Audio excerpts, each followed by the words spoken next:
Moi! Yksi mun useimmiten kuulemista haasteista suomen oppimisessa on suomen sanaston oppiminen. Ja mä ymmärrän. Suomen sanastolla on erittäin vähän tekemistä muiden valtakielten sanaston kanssa. Jopa niin perussana kuin äiti, joka suurin piirtein kaikilla muilla kielillä on jonkinlainen versio sanasta mama, johtuen osaksi siitä, että vauvan on tosi helppo oppia sanomaan tää. Sääliksi käy suomalaisia vauvoja, joiden täytyy heti ensimmäiseksi oppia ääntämään diftongi äi. Mutta asiaan. Mä annan aina saman neuvon tähän. Opiskele sanastoa kontekstin avulla. Tämä on tärkeää, koska se auttaa meidän aivoja yhdistämään tarkoituksia, mikä auttaa meitä muistamaan sanat paremmin. Mä oon tehnyt myös sanaston oppimisen oppaan, joka sisältää 5 vinkkiä, miten sisäistää suomen sanastoa kaikkein vähimmällä vaivalla. Sä voit ladata sen ilmaiseksi tämän videon alla olevasta linkistä. Mutta on myös toinen syy, miksi sanaston oppiminen kontekstin avulla on niin tärkeää. Koska kaikki sanat on ainutlaatuisia ja voi tarkoittaa eri asioita eri kontekstissa. Esimerkiksi englannin sanat ordinary ja common. An ordinary day ja a common day tarkoittaa samaa asiaa.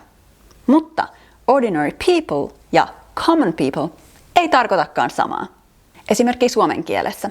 Sana ihan tarkoittaa joissain tapauksissa verrattain tai suhteellisen ja toisissa taas täysin tai todella. Riippuen siitä, mikä sana tulee sen jälkeen. Se oli ihan hyvä elokuva tai se oli ihan mahtava elokuva. Kato, miten mä oon kääntänyt nämä tekstityksissä, niin sä huomaat eron. Toinen haaste on se, että sanoilla on eri käännökset kontekstista riippuen, eikä mikään käännös ole koskaan täysin oikea. Esimerkiksi englannin sana light voi kääntyä suomeksi valo, vaalea tai kevyt. Jos sä haluat sanoa suomeksi, että she had a light skin, sä et voi sanoa, että hänellä oli kevyt iho. Tässä tapauksessa sun täytyy käyttää sanaa vaalea.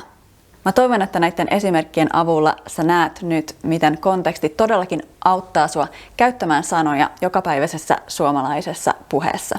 Sun täytyy nähdä tietty sana monta kertaa ja monessa eri kontekstissa, jotta sä todellakin voit sisäistää sen tarkoituksen. Muuten sä opit sen aina vähän väärin. Kuten mä sanoin, tämän videon alla on linkki suomen sanaston oppimiseen, joka selittää, miten opiskella sanastoa kontekstin avulla niin, että sä et pelkästään muista pitkiä sanalistoja, vaan opit myös, miten laittaa nämä sanat yhteen ja muodostaa lauseita. Nähdään ensi videossa. Moikka!